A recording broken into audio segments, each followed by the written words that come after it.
Sir, how's the executive session yesterday? Marami po ba kayong mahalagang information o mga documents na nakuha mula doon sa mga concerned government agencies na invited sa executive session? Actually, two parts yun. No? Una with yung intelligence agencies, and then pangalawa, in-expand sa mga ibang enforcement agencies. After nung first part, kinilabutan ako no? Dahil nga na-confirm ng ating mga intelligence agency yung kinakatakutan natin na lumalalim na yung ugat nitong Pogo. Malalim, ibig sabihin yung kanilang impluensya umaabot na sa mga politiko, umaabot na sa mga enforcement agencies tulad ng Kapulisan, Bureau of Immigration, at pangatlo, meron silang binanggit doon na pati yung mga local na criminal syndicates ay nakakasama na nila. No? Hindi ko ibibigay yung detalye dahil nga executive session, but in a nutshell, in broad strokes, yung kanilang galamay umaabot na ngayon kasama na yung mga lokal na criminal syndicates natin. At hindi malayo yun dahil hindi naman natin pwedeng alisin na meron din tayong mga local organized crime dito. Yung mga nagbebenta ng drugs, yung mga KFR, yung kidnap for ransom, at base sa kanila, nagkakaroon na ngayon ng interaction itong dalawa.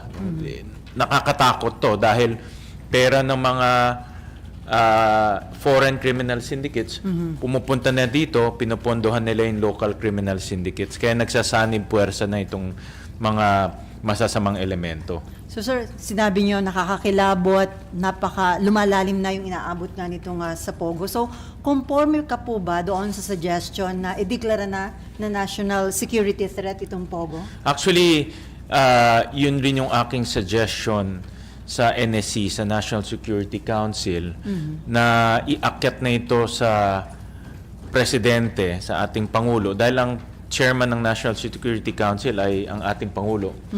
At i-elevate na ito into a national security threat dahil nga lumalawak yung kanilang galamay at magkaroon na ng resolution ang National Security Council na i-ban na itong Pogo na ito because of national security issues. Hindi na siya ordinaryong kriminal na pumasok lang dito at mahuhuli natin, lumalawak na yung kanyang galamay.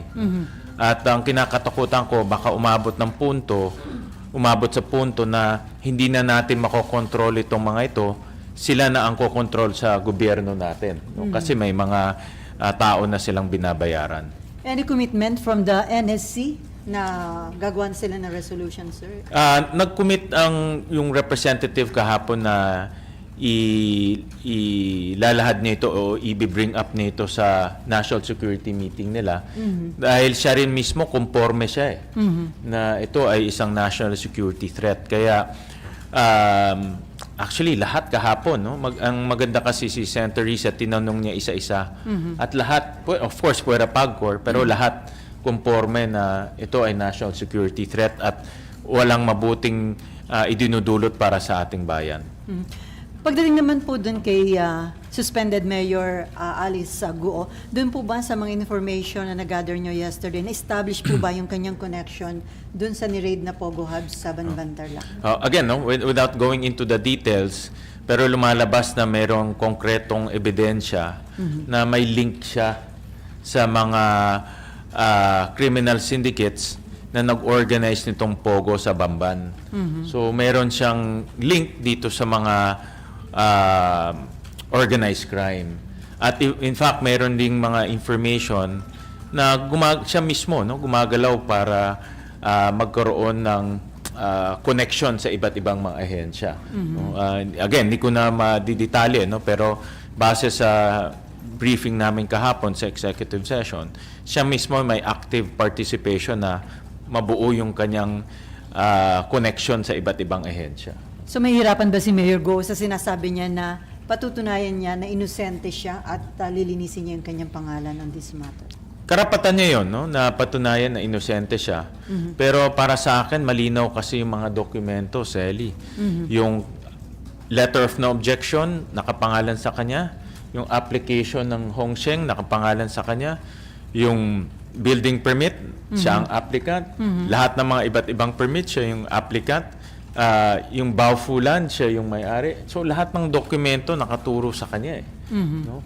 At yung baufulan, binuo para, isa lang naman ang objective ng baufulan. Binuo yan para makapasok itong Pogo sa Bamban. At siya yung presidente nitong korporasyon na ito. Kaya lahat ng dokumento itinuturo na meron siyang active participation para mabuo itong Pogo. Bigyan ko kayo ng halimbawa, linabas doon sa hearing yung application sa PLDT for internet. Yung application na yon siya ang nakapangalan doon.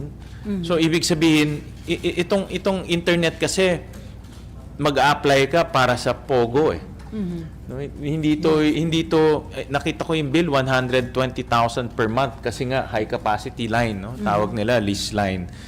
Hindi to yung pangbahay na application. Ito yung application niya para sa Pogo facility. So, ang punto ko doon, meron siyang active participation para mabuo yung Pogo. Hindi lang siya representative, kundi active siya nag-apply sa PLDT para mabuo yung Pogo. So, hindi natin matatanggal yung ebidensyang yun.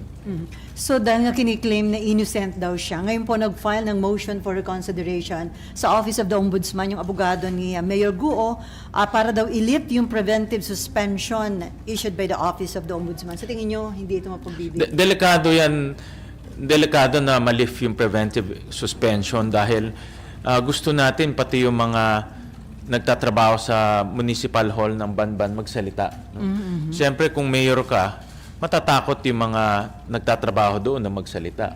No? At gusto natin patawagin rin yung mga ibang nagtatrabaho doon para ibigay yung impormasyon sa atin kung ano yung kanilang nalalaman, ano yung kanilang nakikita, at sino yung nag-uutos sa kanila. Pag nandyan siya, obviously, pwede niyang impluensyahan niya. Kaya, importante na patuloy yung kanyang preventive suspension habang nag-iimbestiga yung mga enforcement agencies. No? Senate, kasama na doon ng Senado, kasama na yung ibang mga ahensya. So, you're hoping na hindi... I'm hoping. Ako, I'm very confident na hindi magagrant yan. No? Nabasa ko yung order ng ombudsman at yung petition ng DILG at matibay, no, yung petition ng DILG. So I'm very confident hindi magagrant. Pero having said that, gusto ko lang ipaliwanag na pag ma-lift yung suspension na yan, may impluwensyahan niyo yung mga taong nagtatrabaho doon. No? So importante yung mga nagtatrabaho doon ay makapagsalita sila ng malaya. Ngayon po ba, sir, may po kayo na takot magsalita? Yung mga... Natural tendency yan ng mga employees sa City Hall or sa Municipal Hall. Kung andyan si Mayor, talagang mag-iingat sila magsalita. No? Sir, sinabi ni Mayor Guo na handa siya magpa-DNA test only if her recognized birth mother, yung kanilang family na former helper ang magsasurface. Handa daw ho siya na magpa-DNA test. Okay rin yun. Kung yan ang magpapatunay ng kanyang citizenship, okay rin yun.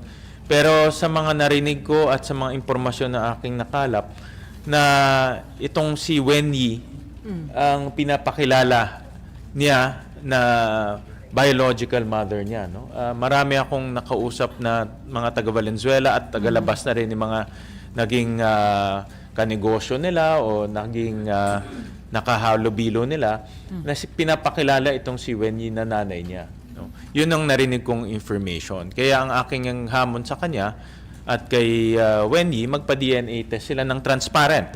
Transparent, open, may witnesses para malaman natin. No? Pwede rin ako nagkamali. Baka nagkamali yung aking information o yung mga narinig natin. Pero pwede rin tayo na tama. No? At ito rin magiging katunayan kung ano talaga yung kanyang nationality. Kasi wala nang debate yung tatay niya Chinese. So yung nawawala nilang yung nanay niya. Ang kwento niya kasambahay, ang kwento ng iba si Wen Yi. So dito na lang naman maglalaro kung ano yung talagang citizenship niya or nationality in this case.